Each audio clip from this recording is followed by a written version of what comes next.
continue with verify the homogeneity of equation by using dimensional analysis. Before this, you have learned about dimension. So now kita nak kenal apa itu dimensional analysis. Okay, dimensional analysis is used to check mathematical relation for the consistency of their dimension based on the principle of homogeneity. Principle of homogeneity state that all terms appearing on both sides of an equation must have the same dimension. So you can write here, okay, dimension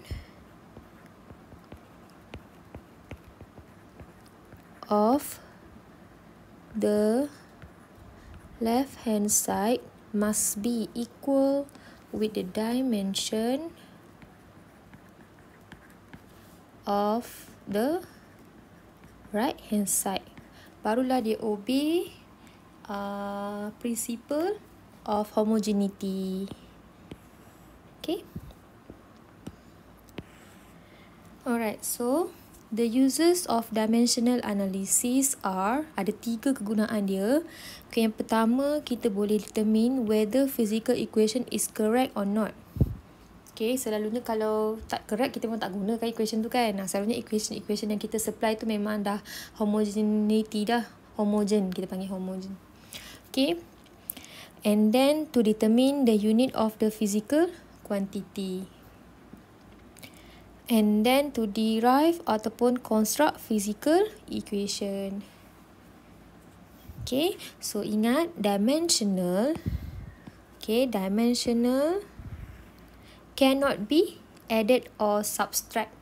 So kalau ada dalam equation tu tambah atau tolak, kita punya dimension tak boleh buat tambah atau tolak. Okay, nanti kita akan tengoklah macam mana kita nak buat kalau ada equation yang tambah dan tolak. Kemudian, the validity of an equation cannot be determined by the dimensional analysis, but only obtained from the theory or being determined by experiment. Okay, so maksudnya dekat sini dia kata validity equation tak boleh dia cakap lah kalau guna dimensional analysis ni kita nak tengok valid ke tak equation ni, tak. Tak Sebab kita ada dapat equation kadang-kadang daripada teori eksperimen kan. Tak semestinya semua ni kita buat homogeneity. Dia just bagi tahulah validity equation cannot be determined lah. Kesahihan validity. Okay. Alright, so next, dimension of dimensionless constant is 1 kalau nilainya nombor. Okay, nombor dia akan jadi 1 lah. Okay, refractive index pun sebenarnya adalah benda yang constant. So, dia tetap 1 juga. Angle, 30 degree, 40 degree. So, nilainya 1. Okay, so ratio of two quantities having the same dimension. Contoh macam ni lah. Extension bahagi dengan original length. Extension pun ukuran dalam meter. Length pun ukuran dalam meter. So, dua-dua adalah dimension dia adalah L. So, L bagi L. So, nilainya 1. Tu maksud dia yang equation ni lah. Ratio of two quantity having the same dimension. Okay, the dimensional analysis is unable to determine if there are incorrect coefficient, missing term or extra term in any physical equation. Maksudnya, kalau kita nak guna dimensional analysis, make sure that equation tu adalah lengkap. Tak boleh ada hilang sebarang nombor lah. Kalau kata contohlah force awak, mula force sama dengan MA, tapi M dia hilang hanya F sama dengan A, tak boleh buat lah dimensional analysis kan, sebab kita ada equation yang missing. Okay, so kita tengok exercise 1. Determine whether the following expression are dimensionally correct or not. Okay, so kita tengok dulu yang pertama. Okay, dia bagi apa tu? S sama dengan UT plus half AT squared. Nampak tak equation dia ada plus? Bila equation dia ada plus, kita nak buat macam mana? Okay, jangan risau. You boleh buat macam ni. Maksudnya, you ada 3 bahagian. Ni adalah left hand side. You nampak equation sama dengan. So, yang sebelah sini semua adalah right hand side punya. Okay, so kita buat left hand side dulu. left hand side sama dengan, okay, bukan sama dengan, titik bertindih ya. Okay, kita nampak apa huruf S kan? Dimension of S. S tu adalah apa? S dah sebut dah, displacement. So, dia punya dimension adalah L. Okay, so next adalah right hand side. Right hand side saya guna kali lain lah. Okay, titik bertindih. Okay, apa yang ada dekat right hand side kita dua. UT dengan half AT squared. Nampak tak tambah kat sini? Kita jangan sambung. Kita kena buat asing-asing. So, kita nampak dulu right hand side. Kita buat yang untuk UT dulu. Okay, dimension U, dimension T. Okay, apa yang kita dapat daripada U? U dia cakap initial velocity. Okay, kita ingat balik. Velocity punya dimension apa? Okay, velocity punya dimension adalah LT negative 1. Kau masih ingat tak? Okay, lepas tu dia punya T ni adalah masa. Okay, darab dengan masa. Masa is time. Okay, nampak tak macam tu? Okay, so simplify kan sebab dah habis kan? Okay, jadi LT negatif 1 darab dengan T kuasa 1. Ni T ni adalah kuasa 1 lah.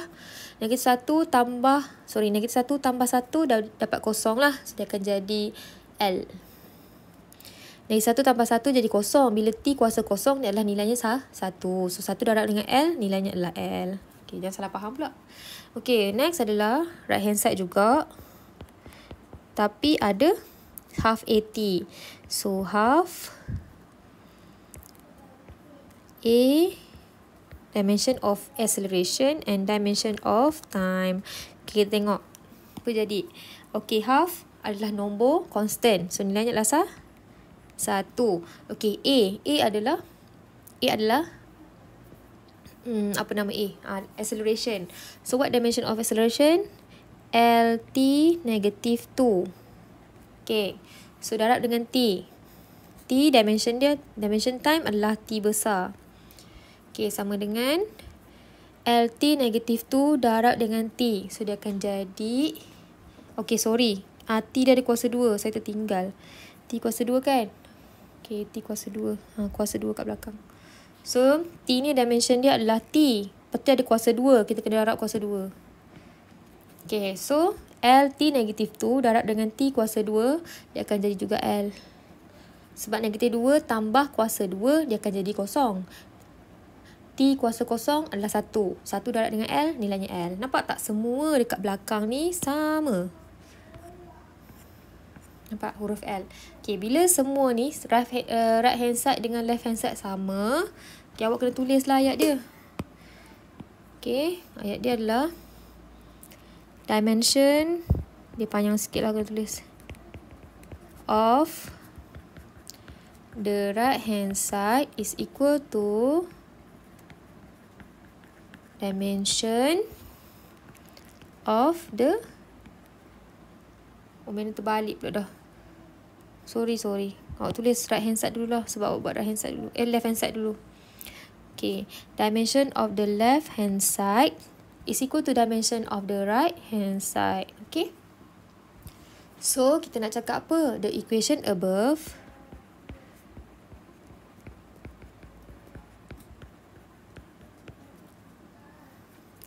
are dimensionally correct. Okay. Maksudnya betul. Alright. So, next. Okay, yang B ni saya tinggal kat awak buat boleh? Ke kita nak buat sama-sama? Mana tunjuk dulu. Okay, so kita tengok ni pun samalah. Left hand side sama dengan sebelah ni adalah right hand side. So, kita buat left hand side dulu. Left hand side dan titik bertindih. So, kita ada huruf V. Dimension of velocity is equal to LT negative 1.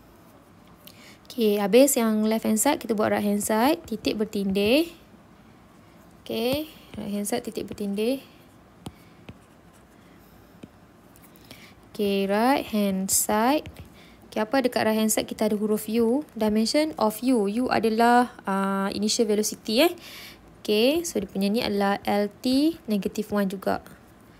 Okay, right hand side kita ada 2 kan. Satu lagi, right hand side adalah titik bertindih. 2, dimension G and dimension S. Okay, S tu adalah displacement Kalau ikutkan formula ni, S adalah displacement, G tu adalah acceleration due to gravity. Kalau acceleration due to gravity, dia sama je kita punya dimension sama je dengan acceleration. Okay, so 2 ni adalah nombor, jadi dia adalah 1 kan. Okay, G ni adalah macam acceleration punya dimension, LT negative 2. Okay, so S adalah apa? S adalah displacement. So, dia darab dengan displacement. Dia punya ni apa? L lah, length, displacement, capital L. So, dia jadi apa? LT. Jadi, L kuasa 2, T negatif 2. Okay, so kita check. Sama tak? Okay, ni LT negatif 1. LT negatif 1. LT negatif 1. Oh, sama. Kita tengok lagi satu ni. L2, T negatif 2. Tak sama. So, apa yang boleh conclude dekat sini? You boleh cakap the equation above is not dimensionally incorrect. The equation above is dimensionally incorrect. Okay.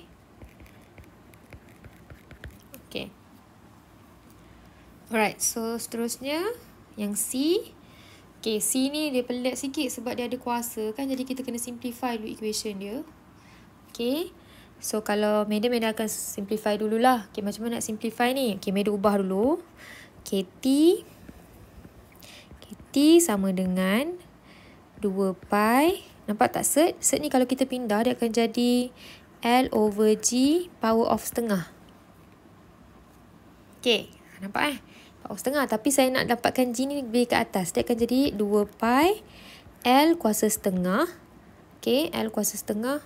Dapat macam kuasa setengah nanti. Okay, sama dengan 2 pi L kuasa setengah. And then G ni saya nak naik ke atas juga. Dia akan jadi G ni adalah 1 per G kuasa. Maksud saya ni dia sebenarnya adalah setengah. Dia 1 per G kuasa 1 per 2. Tapi kalau G ni saya nak naik ke atas, dia akan jadi G jadi negatif setengah. Okay, sebab saya nak hilangkan 1 per. Okay, macam ni. Okay, so kita nak buat dia punya homogeneity lah. Dimensional analysis. Okay, so ni adalah left hand side. Yang sini adalah right hand side. Okay, left hand side dulu. Left hand side ada apa? Okay, left hand side ada T. T ni adalah period. Okay, so period punya dimension adalah masa. So, dia punya dimension adalah huruf besar T. Okay, untuk right hand side. Okay, right hand side kita ada 2 pi. Lepas tu kita ada L power of half. And then kita ada G power of negative half. Okay, so apa dia punya dimension? 2 pi nilainya 1 kan? 1. L ni adalah length lah. Length kuasa setengah. And then G ni apa? Okay, G ni adalah perasan tak G adalah gravity. Okay, gravity dia adalah LT negatif 2. Ingat, tutup kurungan, letak setengah kat sini. Okay, ingat nampak tak saya guna 2 jenis kurungan kat sini kalau awak perasan? Okay, untuk kurungan yang pertama ni, yang ni, bracket ni, kita guna homogeneity punya. Tak boleh tukar, dia memang petak macam tu. Homogeneity pula, dimension. Dimension punya bracket memang petak macam ni. Tapi bila you nak simplify dia jadi huruf yang besar-besar ni kan, awak boleh guna kurungan yang bulat ni. Tapi untuk dimension, jangan guna kurungan yang macam melengkung ni, tak boleh. Ini hanya untuk yang dah selepas awak nak selesaikan masalah. Tapi kalau untuk menulis dimension, mesti tulis dalam bentuk yang betul, iaitu yang ni. Okay, so lepas tu, kita akan dapat L setengah. Okay, L setengah. L 1 per 2. L negatif 1 per 2. Ni saya darab Dan kita dapat T sahaja. Okay, so yang ini akan potong lah. Tinggallah T. Cuba tengok, sama tak? Okay, yang ini pun T. Yang ini pun T. Sama. So, apa yang berlaku? Dia adalah equation above is homogeneous.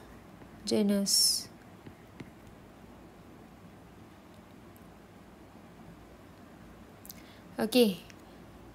Kalau tak nak tulis dimensionally correct pun tak apa, awak boleh tulis homogeneous lah. Okey, ataupun awak boleh tulis dimensionally correct boleh. Dimensionally correct pun boleh. Mana-mana. Okey. So inilah tentang dimensional analysis. Okey.